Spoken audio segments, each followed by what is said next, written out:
You're listening to Talk Daredevil, the official podcast of the Save Daredevil campaign.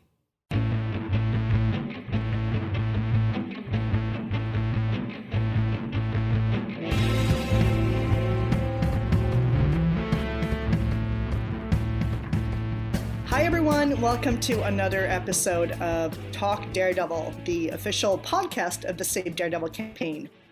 I'll introduce myself first. I'm Christine, and joining me today are... It's Shelby. Back, guys. Hey. Mary. And Lauren. Hey, guys. So, it's so great that we could all come together like this. And as I mentioned, we are going to talk about the Daredevil movie from 2003. It's a very controversial movie in a lot of ways. And it's got, good parts and bad parts and everything in between. And people have a lot of feelings and reactions and associations with this movie. So as a first topic of conversation, I thought we'd just maybe talk a little bit about how we first came across this movie and sort of the circumstances of that and our first kind of initial reactions. And if I'll go first, I would just say, I've talked about this actually on previous podcasts, that when I first saw this movie, this was my first encounter with Daredevil. So I saw the movie in, I think, 2005 on VHS tape that I rented. And I hadn't seen it. I'd never heard of the character. I'm in Sweden, and he's never been famous over here. So that's how I saw the movie. And the first time I saw it, I didn't really remember much of it. I was just kind of like, okay. And then it was on TV about a year later, and there was really nothing else on. So I started watching it again. And of course, there are a lot of scenes and stuff in this movie that even as you're watching them, they kind of come across as super stupid and kind of corny and what are they thinking? And a lot of stuff that's just weird. But it did introduce me to sort of the concept of the character. And I thought the concept of the character was super interesting. So I owe this movie a huge debt of gratitude. And I have I wouldn't say a love-hate relationship with it because I don't actually really hate it, but I do think it's kind of stupid in places. But unfortunately, that's how I found Daredevil, and the rest is history. Turning it over to Shelby. Yeah, like you, I didn't know anything about this character, and I think the first thing I saw was a trailer, and I was like, ooh, Ben Affleck. Ooh, this, and then, the whole premise, I was like, this kind of ticks off some boxes. But for whatever reason, I didn't go see it in the theater. I think what happened was, along the way, I was in one of those Columbia House DVD club things and probably forgot to return the card, and the movie just got sent to me, and I was like, ooh, finally gonna get to watch Daredevil. Yay, this is gonna be awesome. This is gonna be the best movie. And then it wasn't. At that time, I was like, this is just weird. I wanted to love it so much. And then I forgot about it. And then I heard about the Netflix show, watched that, and I think I rewatched the movie in between seasons 2 and 3, starved for Daredevil content, because by that time I'd read all the comics. And I think this is a movie where you really do have to have some comic book knowledge to appreciate it. And when I watched it that second time, I was like, I kind of love this. I love it now. It is goofy. It is, but it is so, it's like they took every era of comic books and let's just cram it all into 80 minutes. That's a good description, actually. Yeah. So, Mary? Okay. Well, I read a lot of entertainment news, and probably a little less than a year before the movie came out, I remember there was a movie about a superhero called Daredevil coming out, and Ben Affleck was in it. I'd never heard of Daredevil before. I was somewhat into superhero movies. I'd never really read comic books. So I thought, well, this sounds like a really interesting character. I'll see if there's a comic book shop anywhere near me. And there was. So I started reading the comics several months before the movie came out. I don't remember what I read first, but I know I've got the Essential Daredevil Volume 1 that starts with the ones from the 60s, the Stan Lee ones. And I started there, and then I read some of the more popular runs. I've definitely not read all of them. I read months worth, so I got a good flavor for the character. I was super, super, super hyped for the movie, and that was kind of a mistake. The movie was coming out on Valentine's Day. I remember telling my husband, this is what I want for Valentine's Day. Let's go see it when it comes out. I want to get to the theater early, because at that time, you didn't have all the fancy 5-star lounge seating. Mm-hmm. You just got there and whatever seat was available, that's what you got. And the movie theater that we usually went to would get really busy on premiere nights. So we got there like an hour early because I said, I want to get my favorite seat because I had a favorite section at the movie theater. I wanted the perfect experience. This is awesome. Oh my gosh. And so my husband brought a book because he's a very patient guy. So he said, okay, well, while we're standing or sitting in line, I'll read. And I brought a book too. You know, we finally got in. I got my seat, sat there and read a little bit more until finally the trailers came on. And I was like, ee, finally. And then I was filled with disappointment. Yeah, it's just what they were trying to do with the character and what I knew from the comic books just didn't really line up. You know, I was excited because I thought, wow, you know, I've only heard of these superheroes growing up, and now the world's about to discover in popular culture this superhero that I've grown to love so much. This is awesome. And then I was just sort of like, this isn't that superhero. The movie really wasn't that great. So it was a little embarrassing for me. My husband was like, so that's Daredevil. I was like, no, it's not. So anyway, yeah, I try not to get my hopes that high anymore because really, I had it built so far up. I had it up on this high pedestal and it just plummeted right off. So I think I learned a lesson there. So Lauren, what's your story? Yeah, so I was a little, I think, younger, maybe 15 or so. I was really into the other superhero movies, X-Men that came out in like 2000, Spider-Man. So this was kind of the next one, or super excited. I went in theaters. I think my dad took me. And as a teenager, and I was, I loved Ben Affleck.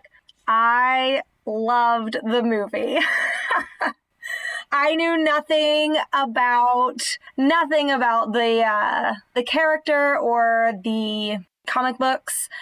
I don't feel like I was at an age where I was really critiquing movies. I don't think I remember thinking about, like, how is this as a movie as a whole? I think I was just so enamored with Matt Murdock that I just loved it. And I loved Elektra, even now, knowing that was so far off track what Elektra should be.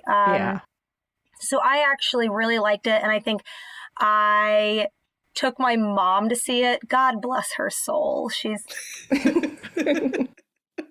does not even like that kind of stuff. And she took me again. So yeah, I really loved it. And like nobody else really did. But that's when my love for Daredevil started and then just kind of waned for a long time.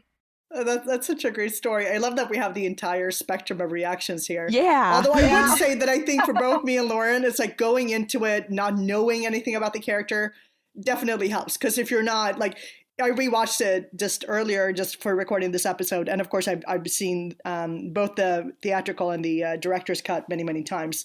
But it was a long, long time ago. But it really helped to have that as your first introduction to the character rather than coming off like years or intense months, as in Mary's case. Like something like take this scene, for instance, where he actually kills the Jose Quesada character. Oh gosh.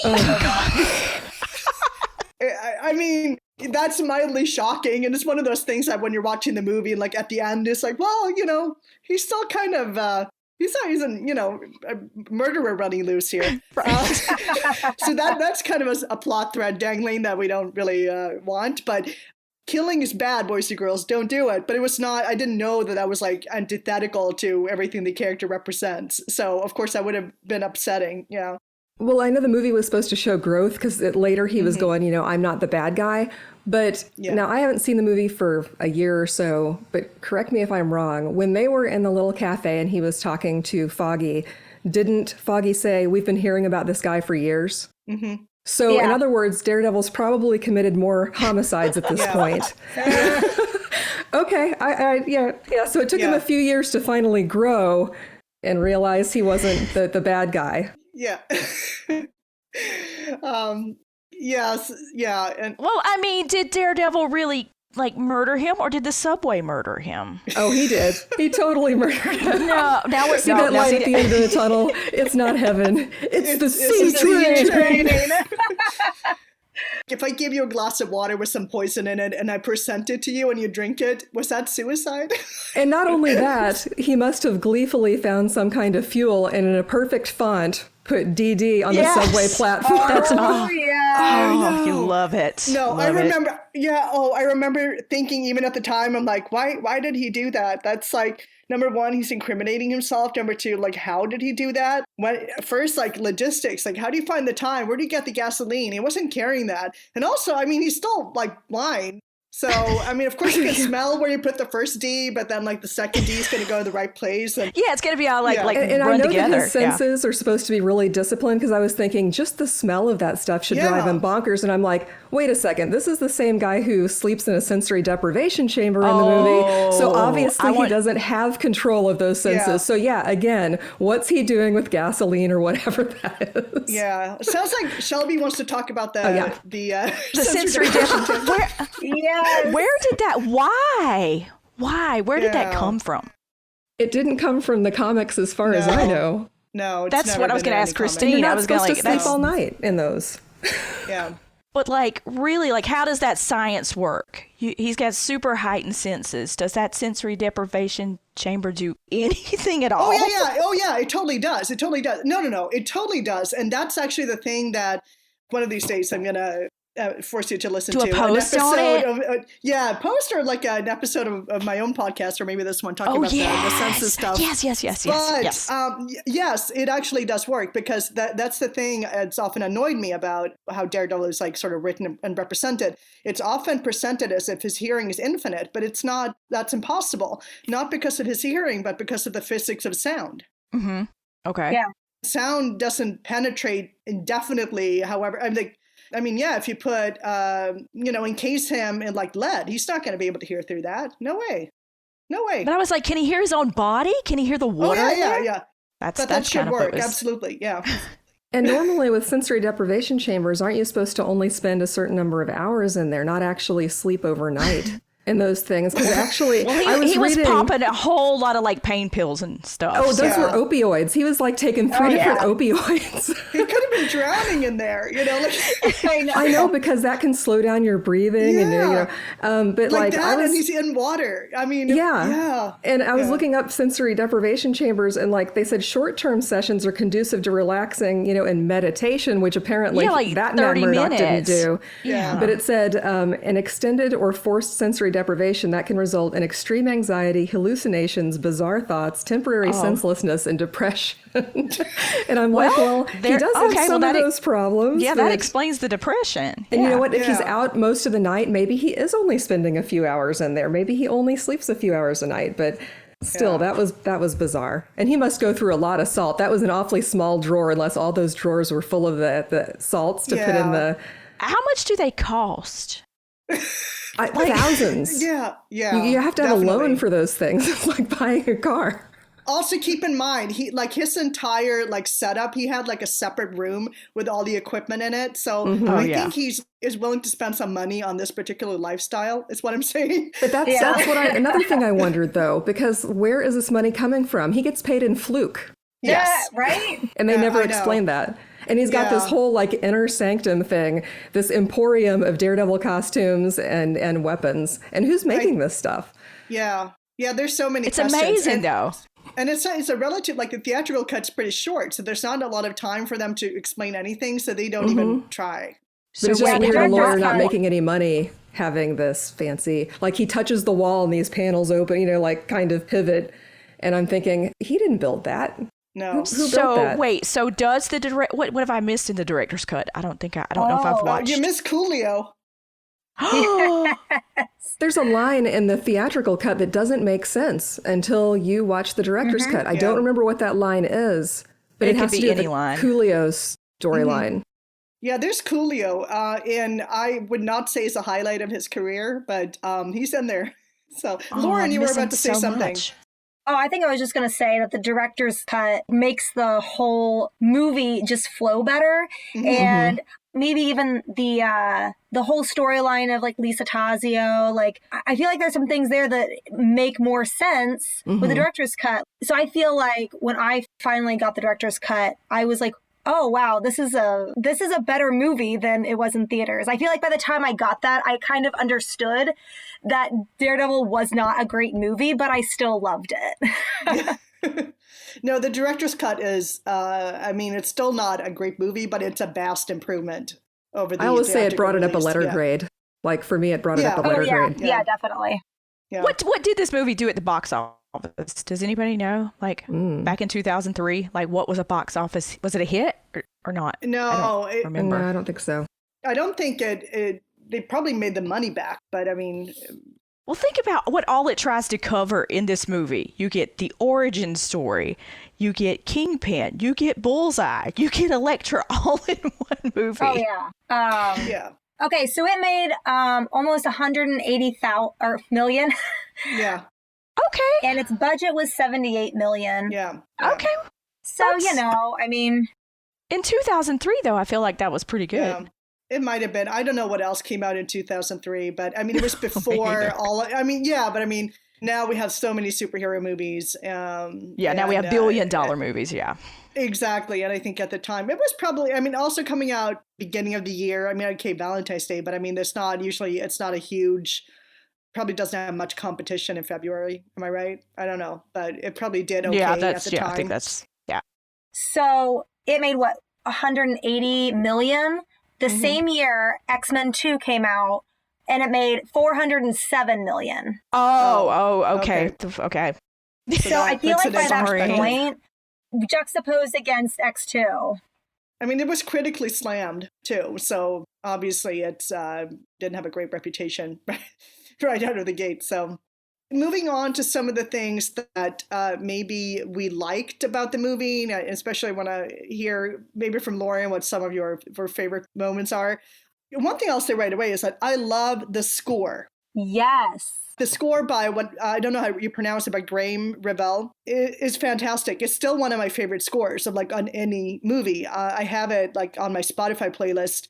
The score is wonderful, and it really brings up it makes those few scenes that emotionally actually work, it brings them up another level, and I think it's wonderful. I also had actually, now that I watched it again, had forgotten about the intro, which is actually kind of a cool intro. There's a graphic of kind of Manhattan, and then it's got all the windows that turn into Braille dots. I love the Braille. So I always loved that. I did think that was kind of clever. Yeah. And I do have some other positive things to say, too, but I'll turn the floor over to you guys if you want to jump in and share. Yeah, I'll share.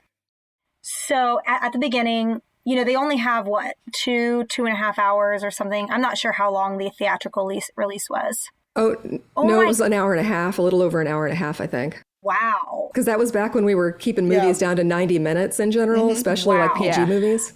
I think it's 100 minutes. Understanding that it was a very short movie, they had a lot to cover, who Matt Murdock was, who Daredevil was.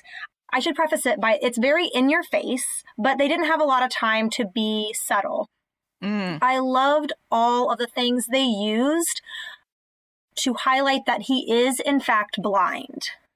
And I think this is a thing that the show sometimes underscored, but I love when he went into his apartment, and he had his money was in different boxes labeled with Braille, and he folded them like a real person who's blind would.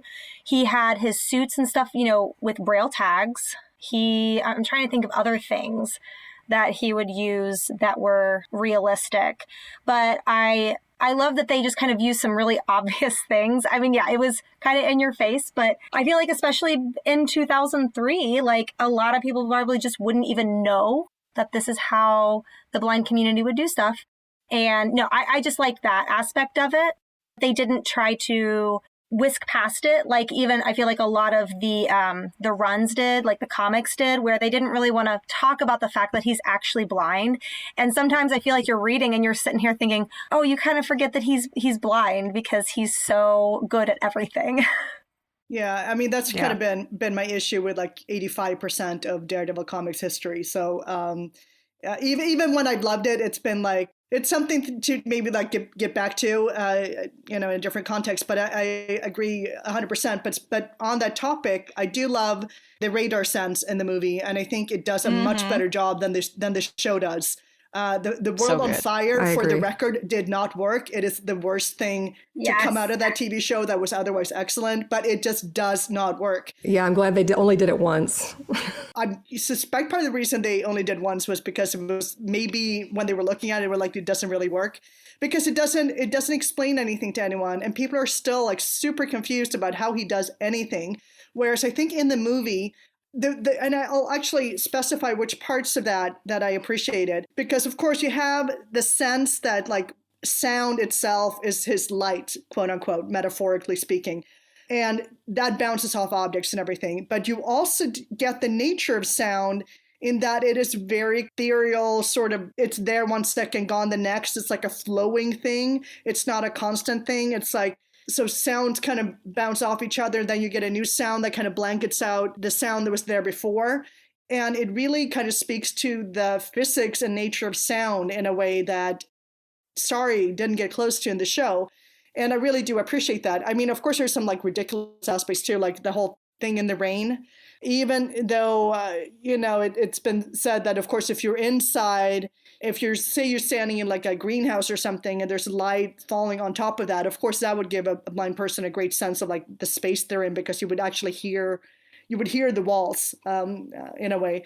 But the way it actually lights up her face, and also the way you can actually, one thing they didn't edit out of that whole processing was that you can still kind of tell that things are different colors. Like when he's in the hospital room, it's like the baseboards are lighter than the wall, but you shouldn't be able to see that. You should only be able to see the shape.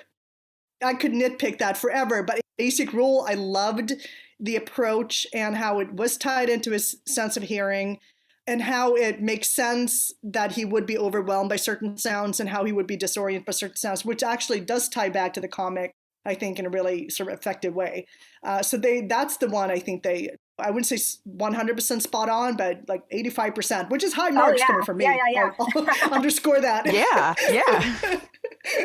So I did think that was very cool. I liked his sensitivity to sound, because it did give him a real weakness in the movie.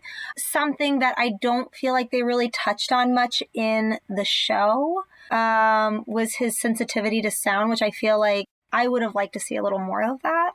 But yeah, I don't think they did anything with it. I think they just decided not to have that. Yeah, which makes me sad, because I liked that about. Yeah, because he was around a lot of explosions. Like there was a lot of explosions in the show, and I'm like, oh. I like Lauren. I liked how in your face it is on the second viewing of this movie, and after reading the comics, I'm like, I love this, because it's almost like they're like, we're going to take a literal like translation of the comic and we're going to go for it.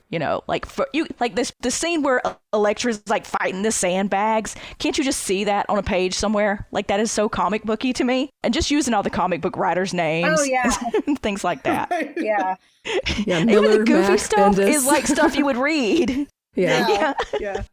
But speaking of comic booky stuff, how do I feel? Because I know this is another issue we want to talk about. How do we feel about the CGI in this movie? Oh my gosh, we should have a whole episode about the CGI. Aww. And like early 2000s, their obsession with CGI. Like, I know it was so new and so exciting, but it aged so poorly. Yeah. Well, there was a jump in there that just completely, I mean, I know in general they kind of defy physics, but he was running forward, but then did a backflip that continued him forward. I don't remember exactly where that was, but I'm going, that was not natural at all. Yeah, there's one scene, I think, in the beginning when he first goes out where he's like jumping, and he kind of, you can tell that the CGI it's not great. He jumps and it's almost like he's cat-like, and it doesn't look quite human when he lands. And it does take you out of it a little bit. And I think there was some criticism of that even though, okay, maybe in the comics it sort of kind of works that he's kind of Spider-Man, even though I appreciate it when they make sure that he's not full Spider-Man. It's like, even though he's got the equipment and everything, that's not that's not a great way to travel for your shoulder in particular. Like that's gonna wear out in like 2 months. But I mean, he's not Spider-Man. He should move differently. But that's my 2 cents on that. Of course, I mean, a lot of the radar effects are, also a form of special effects. They did that well, but I think the way he moves, it's not very human. Yeah. Well, they did show the scents, coming off of people when he was walking up the stairs toward Elektra. He could smell that tray of food, and there were good smells and bad smells. Oh, yeah, and yeah. Somebody like sprayed perfume or something. You saw the little cloud, at the party. I love that, except the parts where it looks like the scents bounce off stuff, because that's also not how it works. Mm-hmm. But like where someone's like blowing a cigarette, and it like he can kind of see like the person, because the smoke somehow bounces off the face of this person, which it doesn't, in real life. So with the whole sense of smell, I did appreciate more, though, that when he was walking up the stairs, the people were more like just dark figures. Other than, when we were on the rooftop, and you can see like the irises in Elektra's eyes. Yes. I know. Like, I understand, I think probably from their point of view, you want to understand, like, they still wanted Elektra to be beautiful and not creepy with dead eyes. Like, I get that, but respect us a little more as viewers and give us more of the reality. That's what I want. I agree. Yeah. Totally on board with that. But smells. He did use smell quite a bit, which I appreciated, because I think it's such an underused sense. And especially in terms of, in the comics, it's sort of the standard is that he recognizes people by heartbeats, which like in real life makes less sense than him recognizing people by scent, because he would have great access to that. And people are you would think, off the top of your head, that it would be more easy to recognize someone by their scent than by their heartbeat. He uses a heartbeat to detect lies, as he does in the show and in the comics. But I think it's great that when he first, like, maybe don't want to talk about the playground scene, but what happens right before the playground scene is that he goes after her, and then he finds her by kind of sniffing the air, and you can tell that, she's over there because I can smell her, and then he finds her. And I really appreciate little details like that, because that, I think, makes much more sense to me than how it's often done in the comics, where a lot of times, like, I just wish that, maybe newer writers would have the courage to maybe back away from like how things have always been done, just because they've been done that way, even though it doesn't actually make a lot of sense. And I think there's some room there for the comics writers to kind of grow and try to go back to the drawing board and think things through again. I think that would help a lot. But by coming back to the movie, I think that was one thing they did well. What did you think about Ben Urich in this movie? I liked Ben Urich. I mean, he did remind me of the comic books Ben Urich. Yeah. I don't really, I'm kind of neutral on him. I think they picked a good actor for him. Yeah, I was just thinking he was kind of, you don't really get that sense of any sort of, well, you do get a budding relationship at the end, of course, that he decides to keep Matt's secret. But I just thought it was kind of funny how, like, sort of their first encounter is, well, at least official encounter is that Ben is talking to them at the party. And that's how I kind of started thinking of Ben Urich. We're talking about the party. And how he talks to them, he talks to Matt and Foggy there, and he looks at Matt's cane that looks suspiciously like something he recognizes. And, stuff happens, and there's that scene even with Kevin Smith as the... Kevin, yeah. as the... at the morgue. At the morgue, exactly. And he shows that Daredevil's Billy Club turns into a white cane. But at the same time, I like how Ben ends up in the end, but it's like you don't really get a sense of why he would protect Matt, not even really knowing him. And yeah, see, that's what you brought that up. He killed a guy. Yeah. No, I was going to say that's another thing that they like tried to cover in this movie. And here's Ben Urich, and now he knows the secret. Yeah, well, I mean, I figured they were setting it up for sequels, Yeah. Which, yeah, I've got some more thoughts on that too, but... Of course, we have to talk about Wilson Fisk as well. The Kingpin in this movie is portrayed by Michael Clark Duncan, who sadly passed away in 2012. He was a great actor, has been in a lot of movies, The Green Mile, for instance, and super great kind of character actor. And I think he did a pretty good job as the Kingpin. He definitely has like the presence for it, like just the size and the booming voice and everything. And so I think he was a great pick.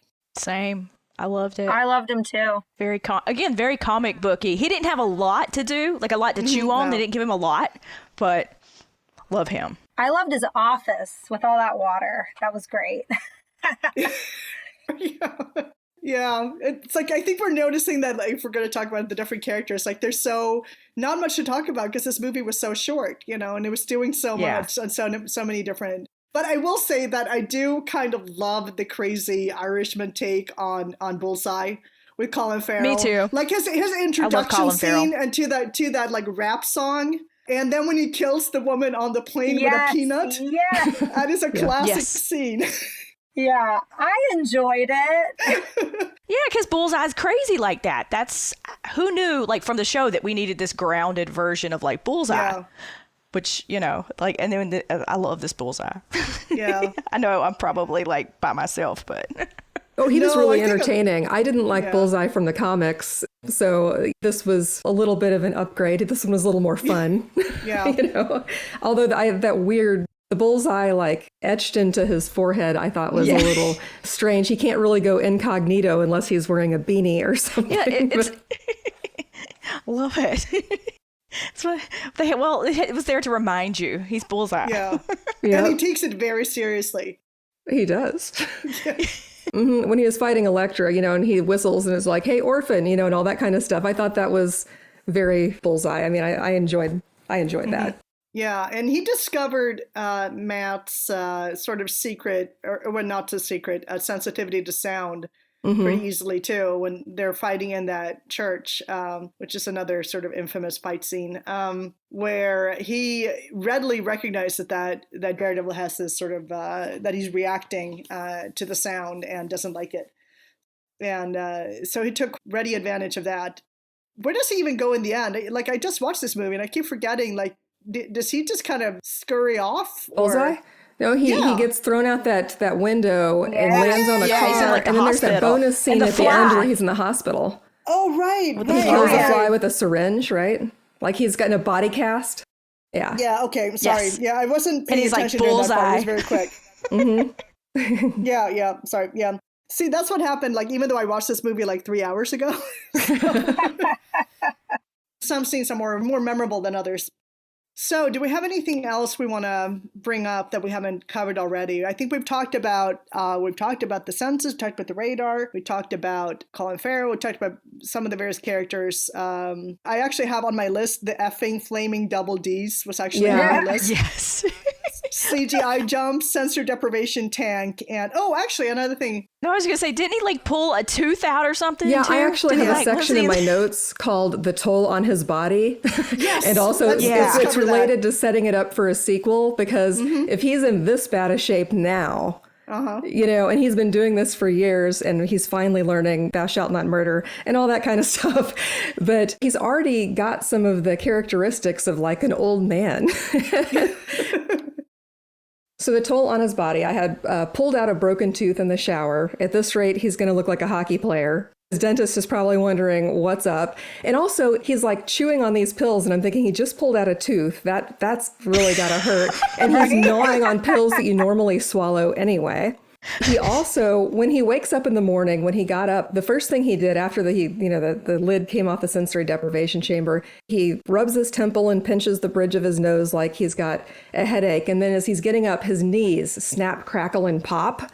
Oh, yeah. Also, the painkillers. He's on these opioids, which first of all, I remember thinking, Matt meditates. This is not what he does. Yeah. And if you look at the side effects, especially long term, those can even damage your hearing. So his radar sense would go. Really, at this rate, he's not going to be able to be Daredevil for very long. He's tearing himself up, and between the pills and everything else, he's just going to be a mess. I don't know, like these would dull his senses for fighting, and they would possibly increase paranoia and slow down his breathing. See, that's what's weird about it. It's like they went full comic book, then they're like, no, we need to be real grounded about the pain. Yeah, like he's got to dull the pain. And he did have a lot of scars on his back, and a lot of them looked like they to me anyway, from what I remember, the ridges were big enough that some of them would have required stitches. And I'm going, well, I know he didn't stitch those up because those are on his back. So who's stitching him up and going, what are you doing? Like, how are you having all these accidents? And I know they make that joke about Fight Club. Yeah, and it's hard to do that. I walked into a door bit when it's on your back. Yeah, it looked like he'd been whipped. I mean, it really did. It looked like he'd had 1,000 lashes, which I thought was kind of odd because, you know, he'd had girlfriends and stuff and they spent the night at one another's places. You knew this because of that phone message that was left for him. I wake up and you're gone. Where do you go at 2 or 3 in the morning? By the way, little pop-up video bubble here. That was, I think, Colin Farrell's sister who left that message. And they did actually use a comic book character's name. I don't remember what her name was, but they used... Yeah, Heather. Oh, Heather, yeah. Mm-hmm. Hi, Matt. This is Heather. You're never there. Sorry. Where are you? Yeah. It's funny now that Marvel has created this whole MCU, because when you go back to look at Daredevil, there wasn't a lot in the Marvel catalog at that point. But looking back, you're like, wow, this is such a DC movie. It's so dark, like sometimes unnecessarily so. And Marvel really just like departed, at least in their movies, from that darkness. But I feel like even though the show is darker tone and more grounded, like this took a much darker tone in a lot of ways. It's goth, you know, almost. Yeah, it's like... it really is. Which you can talk about the religious aspect of it and all of the imagery, and it's like that was very heavy-handed in the movie. Probably a little more than I needed. Like everywhere, it was like there was always pictures or a cross, and I'm like, this is great. I love that they focused on, you know, the religious side of things for his character, but like you said, it's a little goth, and I felt like it was a little much for the movie. Yeah, we don't. I haven't. One person we haven't mentioned is Foggy, and I have to say I prefer the show's version of Foggy, definitely.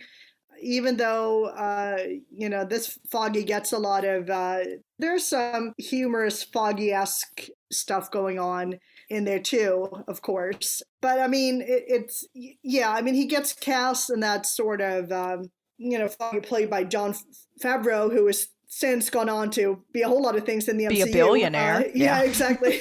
And Star Wars.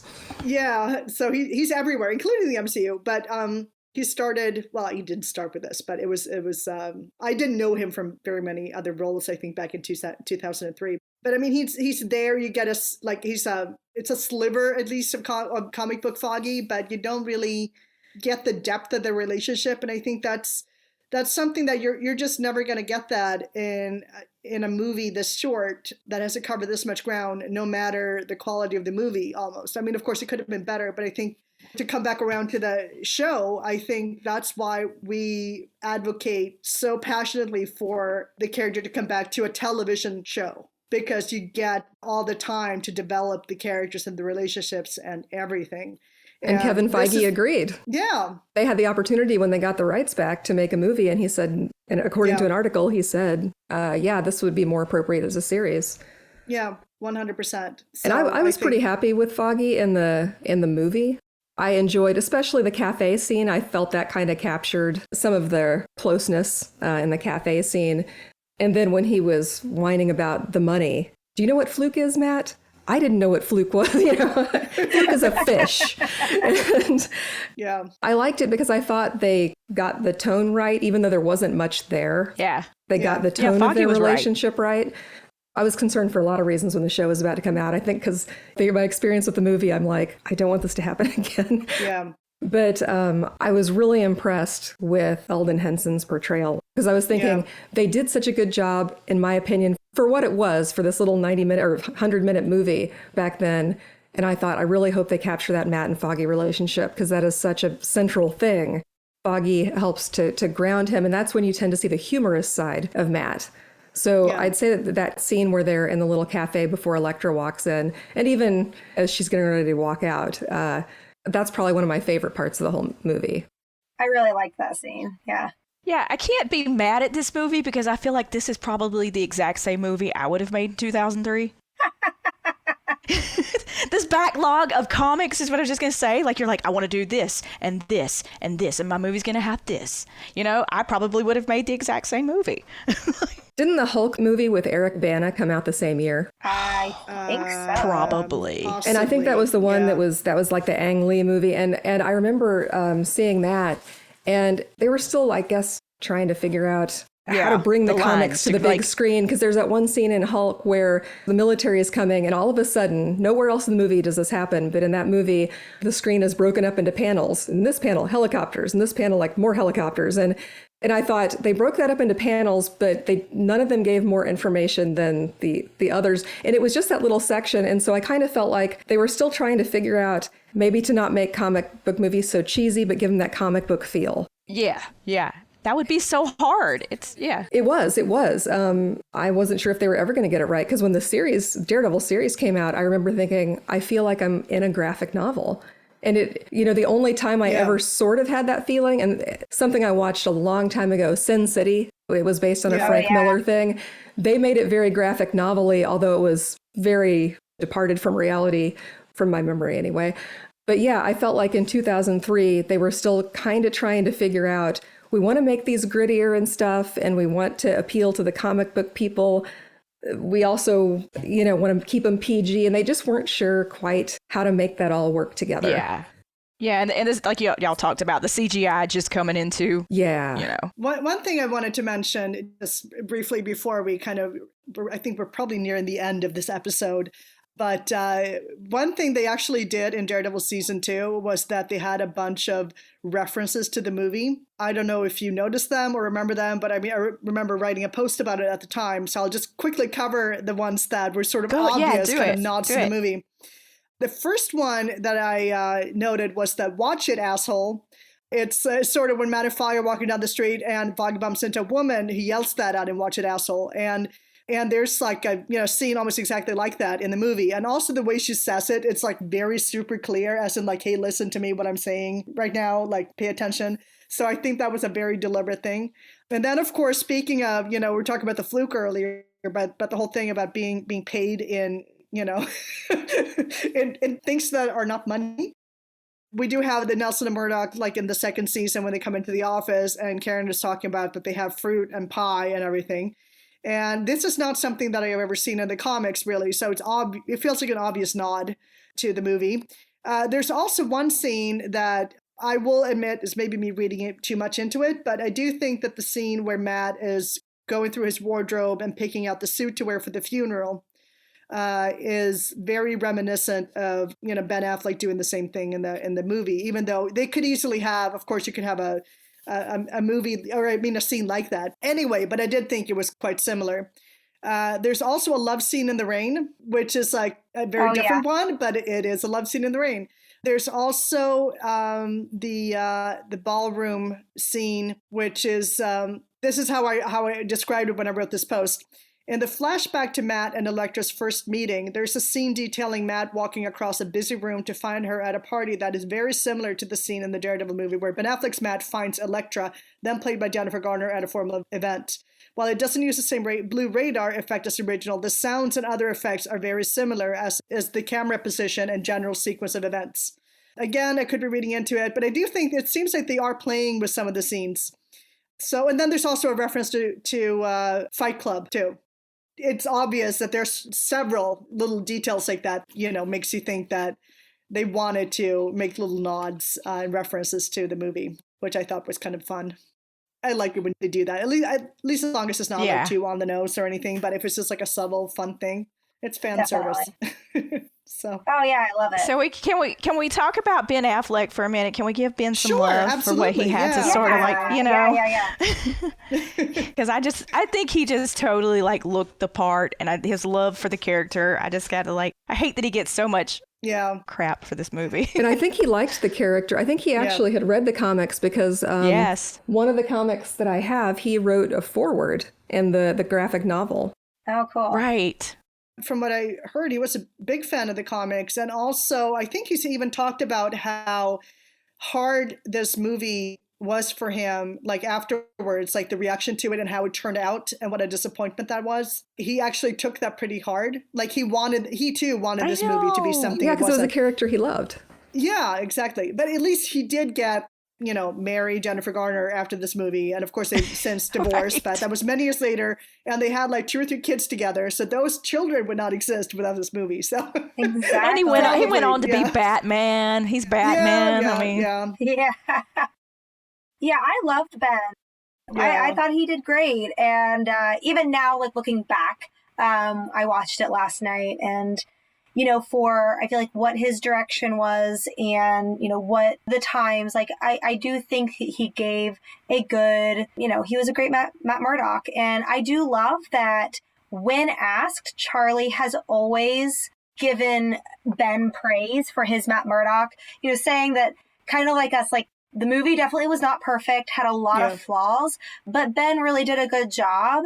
And like I said, I kind of give him some credit. Like, he's the one who introduced me to the character. And from his, portrayal, like, I've liked this character for quite a long time now.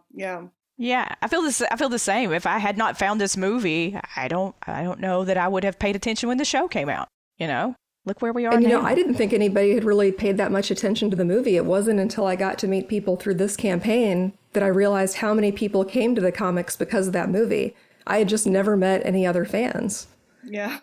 I do own the movie, by the way, so it's not like I just went, this thing is dead to me. So do I. It was the only live action version that I was aware of. And so I would just go through and watch some of my favorite parts some of the time. It's got some good parts. So does anyone have any final thoughts? Or we could talk about this for like 2 more hours. We could, right? But we probably shouldn't. Right? So. Yeah. Nobody wants to hear that.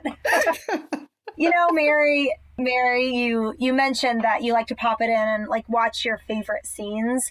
And the last time I was watching that, I think I realized too that what I love about the movie are really like the Matt Murdock parts. Yes. Not that I didn't like Daredevil, but I feel like those were the Daredevil scenes were the scenes that I had the most issue with a lot of times. Like, I just liked seeing him be Matt with Elektra or with Foggy. Well, and that's where he had more of a struggle. In some ways, he's a lot more himself. And in the Daredevil costume, he's more relaxed and, he's holding back so much more, it seems like, as Matt. And so there's a little bit of that conflict, not trying to give stuff away because, I don't know, he's just a little more tightly wound, a little more complex when he's Matt. It makes it a little more interesting. In the movie, especially when he's superhero guy, he's kind of like all the other superhero guys. He's less unique. I loved the happy Matt stuff. That's even in the show, it's just like there's all this drama and then you get these great little nuggets and realize what a great sense of humor he has and this great relationship with Foggy he has. And those are my favorite parts. Those are the parts that I would go back and watch. Sometimes I would watch the little playground fight scene, but not for the action. And, again, that was very brazen. Why would he do that and show that he can do, do all these flips and everything in public? Or him breaking into the apartment. When he breaks into the apartment as Matt and there's like searching the apartment, I'm like, what are you doing? Mm-hmm. For people who are confused right now, you're talking about the director's cut, right? Oh, I know. I was like, what scene is this? Yeah. Oh my God, I'm so confused. So to any of our listeners out there who are like super confused and if you haven't seen either version and you want to give one of them a try, we do recommend the director's cut. If you can find it. I think I have it. I just don't have anything to play it on now. That sucks. Yeah, I don't either. That's what actually, to watch this movie, I had to like rent it on Google Play because even though I do have the DVD and I have a DVD player that I never use, I took it out and it's like, I didn't have the right cords to connect to my current, more modern TV. So I had to watch the theatrical cut. Can't watch it on a laptop anymore? Man. Oh, times are hard. Yeah. That's how old this movie is, you guys. Super old. I have a feeling it's going to be like a cult classic. Yeah. Well, really, if you like the character, you're probably going to watch everything you can get your hands on. Yeah, it's true. So I think it's time for us to wrap this up, guys. This was a great conversation that was all over the place, just like this movie. And we hope that we've either like scared you off or maybe piqued your curiosity about this movie if you haven't seen it. It's nothing like the show, and it's not nearly as good, of course, but it does have some nice little gems here and there, and it's a nice trip through time back to 2003 where movies like this were made. And guys, before you go, please remember to follow us on social media. We are Renew Daredevil on Twitter. We are Save Daredevil on Facebook, Instagram, other places. And keep an eye out and an ear out for our upcoming episodes, which will, among other things, be focusing on the different seasons of the show. So that's it for now. Thank you. Bye. Thanks, Bye. guys. Thank you for listening to Talk Daredevil, the official podcast of the Save Daredevil campaign. For more information on Save Daredevil, please visit our website at savedaredevil.com. Remember, Murdochs always get back up.